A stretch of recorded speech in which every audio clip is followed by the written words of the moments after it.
Hello students. अपन ने electrochemistry first का जो लास्ट लेक्चर था उसमें देखा था कि जो स्ट्रॉन्ग इलेक्ट्रोलाइट्स हैं उनके लिए डिबाई और हक्कल ने एक थ्योरी दी थी जिसे डिबाई हक्कल थ्योरी कहते हैं।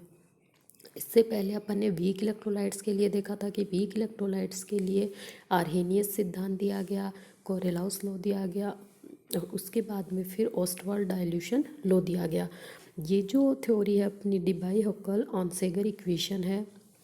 इससे पहले डिबाई और हक्कल ने मिलकर डिबाई हक्कल थ्योरी दी गई थी। उसने ये बताया था कि जो स्ट्रॉन्ग इलेक्ट्रोलाइट्स हैं उनके लिए जैसे जैसे अपन डाइल्यूशन बढ़ाते जाते हैं उनकी चालकता में जो वृद्धि होती है वो वृद्धि उनकी डिग्री ऑफ आयनाइजेशन में वृद्धि के कारण न होके जो उनके आयंस के मध्य इंट्रा आयनिक फोर्स होता है उसके अंदर कमी के कारण होती है।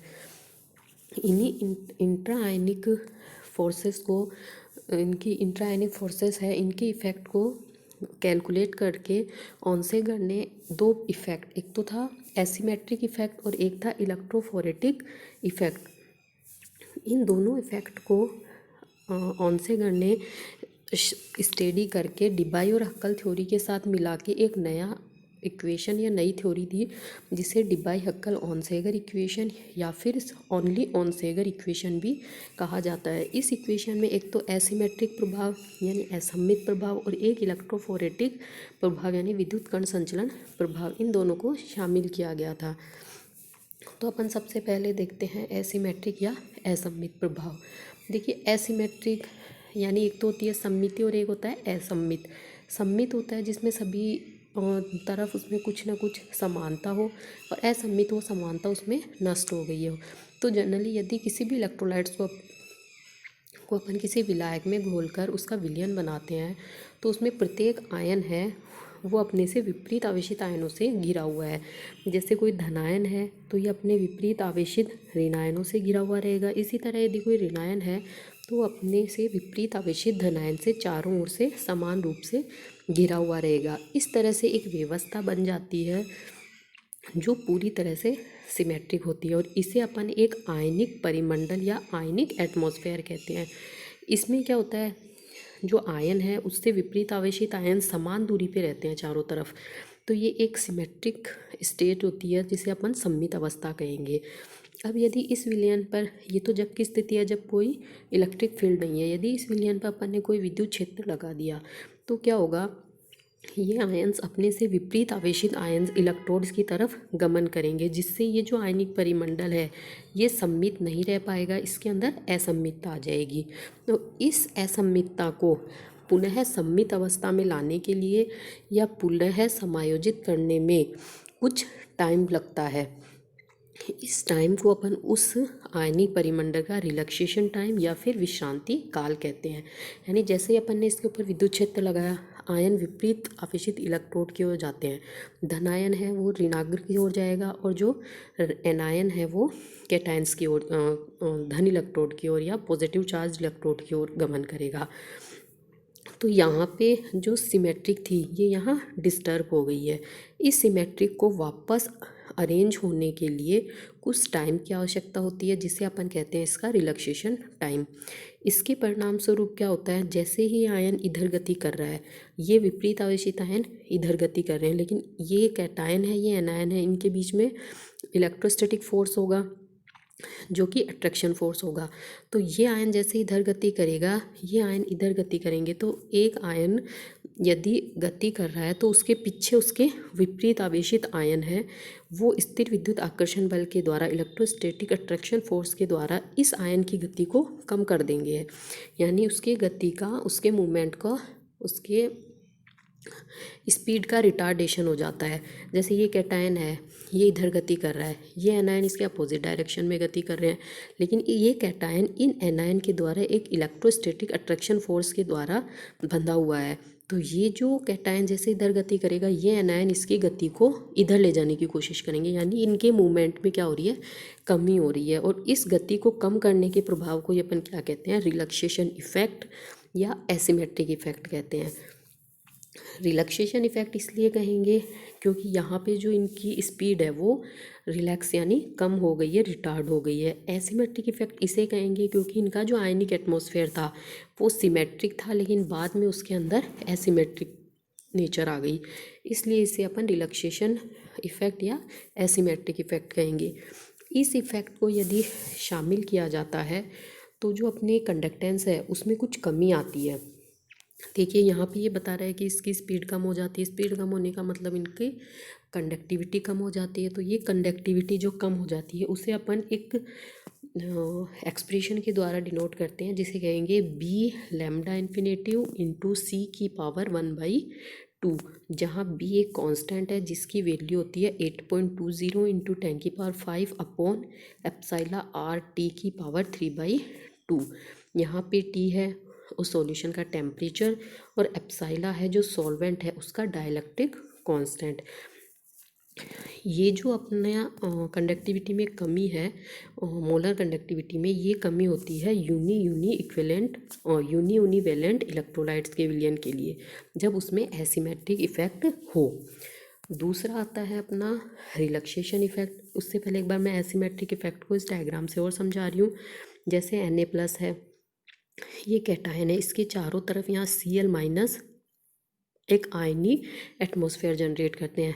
जैसे इन पे इलेक्ट्रोड लगेगा ये Cl- इधर की ओर गति करेंगे, Na+ दूसरी तरफ गति करेगा। ये जो Cl- है इसके पास में दूसरे Na+ भी आएंगे, तो ये जो इलेक्ट्रोस्टैटिक फोर्स है ये इनके मूवमेंट को कम कर देगा, जिसे अपन कहते हैं रिलैक्सेशन इफेक्ट। इसके बाद है इलेक्ट्रोफोरेटिक या विद्युत कण संचलन। विद्युत कण संचलन का अपन नाम से ही पता है, यदि किसी विलयन पे अपन ने विद्युत क्षेत्र लगा दिया तो जो कण है वो एक दूसरे से इलेक्ट्रोड की ओर गति करते हैं, विपरीत आवेशित इलेक्ट्रोड की ओर, तो उसे ही अपन कहते हैं विद्युत कण संचलन। तो ये इफेक्ट भी कंडक्टिविटी को कम करता है। देखिए कैसे, यदि कोई भी विलयन है उसके अंदर अपन क्या करेंगे, किसी विद्युत अपघट्य को विलायक में घोलेंगे। तो जैसे ही अपन ने विलायक में घोला तो उस विलय के जो आयंस हैं वो क्या करते हैं, विलायक योजित हो जाते हैं। यानी विलयन के अंदर जो आयंस हैं वो विलायक के अणुओं के द्वारा चारों ओर से घिरे रहते हैं और उसे कहते हैं अपन उस आयन का विलायक योजित होना। विलय के अणु का विलायक के अणुओं के द्वारा चारों ओर से घिरा रहना ही क्या कहलाता है, विलायक योजित होना। अब यदि इस विलायक योजित विलयन पे अपन ने विद्युत क्षेत्र लगाया तो जो सेंट्रल आयन है वो एक इलेक्ट्रोड की ओर गति करता है, और जो दूसरा आयन है या फिर उसके चारों ओर का जो आयनी परिमंडल है वो दूसरे इलेक्ट्रोड की ओर गति करेगा। जैसे अपन ने यहीं देखा था, ये आयन एक इलेक्ट्रोड की ओर गति करता है, ये आयनिक आयंस जो एक आयनिक परिमंडल बना रहे हैं ये दूसरे इलेक्ट्रोड की ओर गति करते हैं।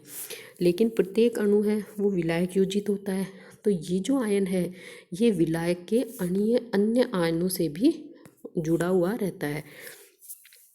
तो जैसे ही अपन ने विद्युत क्षेत्र लगाया, वे ये जो अणु जो दूसरे इलेक्ट्रोड की ओर गति कर रहा है वे अपने साथ साथ विलायक योजित अणुओं को भी अपने साथ खींचते हैं।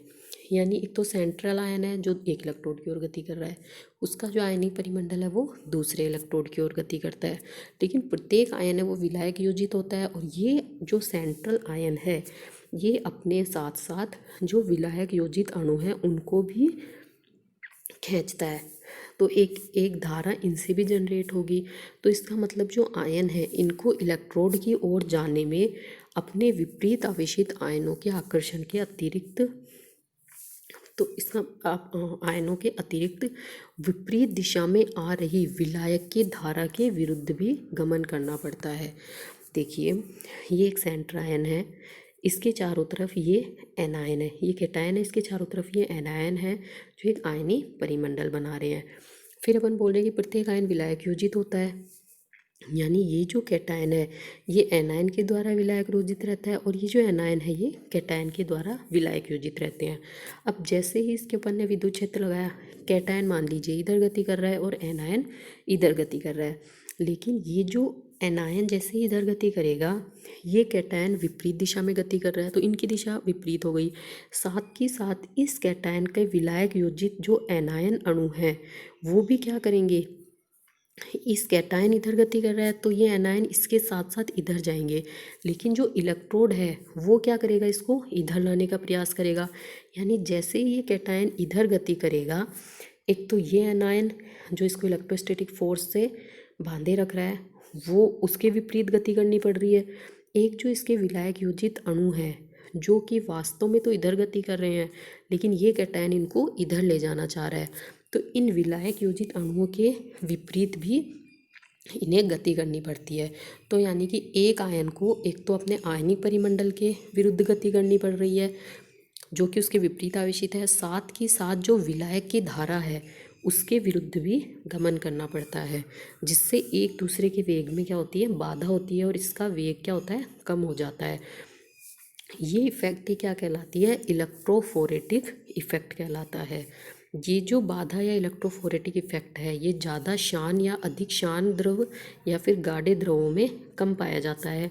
क्यों पाया जाता है, क्योंकि यदि शान द्रव है इसका मतलब उनका आयन और आयनिक परिमंडल दोनों ही मंद गति से गति करेंगे, तो यहाँ पे ये खुद ही मंद गति से गति कर रहे हैं, और ये जब विपरीत आवेशित आयन और विलायक की धारा के विपरीत करेगा तो भी मंद गति से ही करेगा। तो जब गाढ़ा द्रव होगा वहाँ पे इस इलेक्ट्रोफोरेटिक इफेक्ट का इतना प्रभाव नहीं पड़ेगा जितना कि कम शांत द्रवों में कर रहा है जहाँ पे इनका मूवमेंट इजीली हो रहा था। तो यदि वो यूनिवेलेंट इलेक्ट्रोलाइट्स है तो उसके लिए यदि अपन ने किसी विद्युत अपघट्य में इलेक्ट्रोफोरेटिक इफेक्ट पाया जाता है तो वो कंडक्टेंस या मोलर कंडक्टिविटी में AC⁻1/2 की कमी प्रकट करते हैं, जहाँ पे ए क्या एक कांस्टेंट जिसकी वैल्यू होती है 8.249 इंटू 10⁻⁻4 अपॉन एप्सिलॉन RT की पावर 1/2 इंटू नीटा। एप्सिलॉन आर जो विलायक है उसका डाइलेक्ट्रिक कांस्टेंट, टी सॉल्यूशन का टेम्परेचर, नीटा जो अपना सॉल्वेंट है उसका विस्कोसिटी कोफिशिएंट।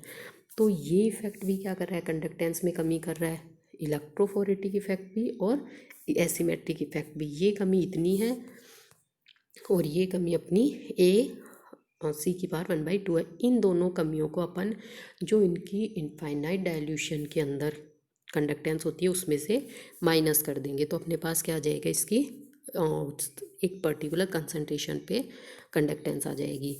इसे मैंने डायग्राम से बता दिया इलेक्ट्रोफोरेटिक इफेक्ट। अब यदि कोई विलयन सांद्र है तो इलेक्ट्रोफोरेटिक इफेक्ट और एसिमेट्रिक इफेक्ट दोनों ही प्रभाव क्या होंगे, तेजी से होंगे। क्यों होंगे, क्योंकि यदि विलयन सांद्र है तो उसमें जो सिमेट्री आती है वो सिमेट्री भी जैसे अपन इलेक्ट्रोड लगाएंगे तो आयन ज़्यादा मूवमेंट करेंगे, ज़्यादा क्वांटिटी में आयन होंगे यदि अधिक सांद्र होगा तो उसकी गति में अवरोध भी क्या होगा, अधिक होगा।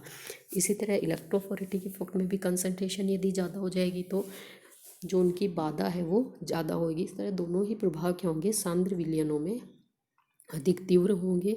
इसके कारण अधिक सांद्र विलयन है उसमें अधिक अवरोध होगा और जो कंडक्टेंस है वो उसमें कमी भी इनमें ज़्यादा होगी। यानी यदि डाइल्यूट सॉल्यूशन होगा तो इन दोनों का इफेक्ट होने के कारण कंडक्टेंस में उतनी कमी नहीं होगी जितनी कंसनट्रेट सॉल्यूशन में होगी। तो जो ओनसेगर समीकरण है वो दी गई है कि पर्टिकुलर कंसनट्रेशन पे जो अपनी कंडक्टेंस है वो क्या होगी, इनफाइनाइट डाइल्यूशन पे कंडक्टेंस माइनस इन दोनों इफेक्टों का जो योगदान है वो जुड़ जाएगा।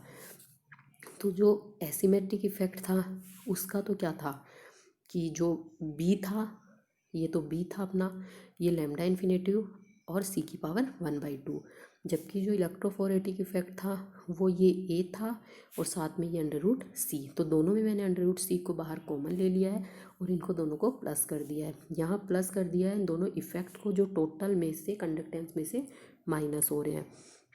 तो इसे मैं लिख दूंगी lambda equal to lambda infinitive, ये हो गया ए, ये हो गया अपना बी, ये हो गया लैम्डा इन्फिनेटिव और ये हो गया √C। अब मैं लैम्डा के इन्फिनेटिव को एक तरफ ले आती हूँ और ये C अंडर रूट में एक तरफ आ जाएगा। ये जो A प्लस है B है ये क्या है, अपना कांस्टेंट है A और B, और जो C है वो क्या है, मोल प्रति लीटर में कंसंट्रेशन है। अब ये जो ओनसेगर समीकरण है इसका वेरिफिकेशन है कि यदि अपन ने कंडक्टेंस में डिफरेंस और √C के बीच में यदि ग्राफ खींचते हैं तो देखिए ये y equal to mx type की इक्वेशन है। ये कैसी है अपने पास, y इक्वल टू mx, तो यदि अपन ने y और x के अंदर ग्राफ खींचा तो एक क्या होगी अपने पास, ओरिजिन से निकलती हुई स्ट्रेट लाइन होगी जिसकी जो अपने पास ढाल है वो क्या आएगी, m आएगी। ये अपना y हो गया, ये अपना x हो गया। तो यदि मैंने लैम्डा इन्फिनेटिव माइनस लैम्डा और अंडर रूट सी के बीच में ग्राफ खींचा तो अपने पास ओरिजिन से निकलती हुई स्ट्रेट लाइन आएगी जिसका जो स्लोप होगा वो कितना होगा, a plus B lambda infinitive. ये इसके वेरिफिकेशन का तरीका है। तो अपन क्या करेंगे, यहाँ पे वेरीफाई करेंगे कि ओंसेगर समीकरण के अनुसार विद्युत अपघट्यों के विभिन्न सांद्रताओं के विलयनों की जो कंडक्टेंस है वो क्या होगी, उनकी सांद्रता के वर्गमूल के विरुद्ध आलेखित करेंगे। तो अपन को एक ओरिजिन से निकलती हुई स्ट्रेट लाइन होगी क्योंकि लैम्डा है वो अंडर रूट सी के प्रोपोर्शनल है। ओंसेगर समीकरण के द्वारा जो कैलकुलेटेड वैल्यू है और जो प्रैक्टिकल वैल्यू है ये दोनों में क्या है, लगभग बहुत ज़्यादा इक्विलिटी आती है, लगभग समान आती हैं, जो इस ओंसेगर समीकरण की को वेरीफाई करती हैं कि ये वैलिड है। ये इसका वेरिफिकेशन हो गया। अब यदि मैं यहाँ ये मानूँ इस इक्वेशन में कि जो इनफाइनाइट जो सॉल्यूशन है अपना वो इनफाइनाइट डाइल्यूशन पे है। इनफाइनाइट डाइल्यूशन का मतलब उसकी अनंत इनफाइनाइट डाइल्यूशन का मतलब ये हो गया कि उसकी तनुता अनंत है, यानी उसकी सांद्रता कितनी है, 0। तो यदि मैं इस सी को 0 रखती हूँ तो ये पूरी वैल्यू 0 हो जाएगी। इसका मतलब लैम्डा इक्वल टू क्या हो जाएगा, लैम्डा इन्फिनेटिव। एक तो ये इसके रिज़ल्ट आता है। दूसरा रिज़ल्ट ये होता है कि यदि ए और बी की वैल्यू, यदि ये ए और ये बी इन दोनों की वैल्यू यदि ज़्यादा होती है तो अपने पास जो लैम्डा है वो और लैम्डा इन्फिनेटिव की वैल्यू कम प्राप्त होती है। इसे भी अपन यहाँ से प्रूव कर सकते हैं कि यदि जैसे जैसे अपने पास ये वाली वैल्यू ज़्यादा होती जाएगी, ये भी ज़्यादा होगी, ये भी ज़्यादा होगी, यदि ए और बी ज़्यादा होगा तो ये वैल्यू ज़्यादा होती जाएगी, तो इन दोनों का अंतर क्या होगा, अपने पास कम होता जाएगा। इसका मतलब लैम्डा की वैल्यू कम होती जाएगी। तो यहाँ से ये दो रिजल्ट निकलते हैं। ये थी अपनी डिबाई-हक्कल-ओंसेगर इक्वेशन, ये वाली है, ये है अपनी डिबाई-हक्कल-ओंसेगर इक्वेशन। और इससे पहले की जो थ्योरी थी वो थी डिबाई-हक्कल थ्योरी। इसके आगे का चैप्टर अपन अगले लेक्चर में देखेंगे। Okay, thank you.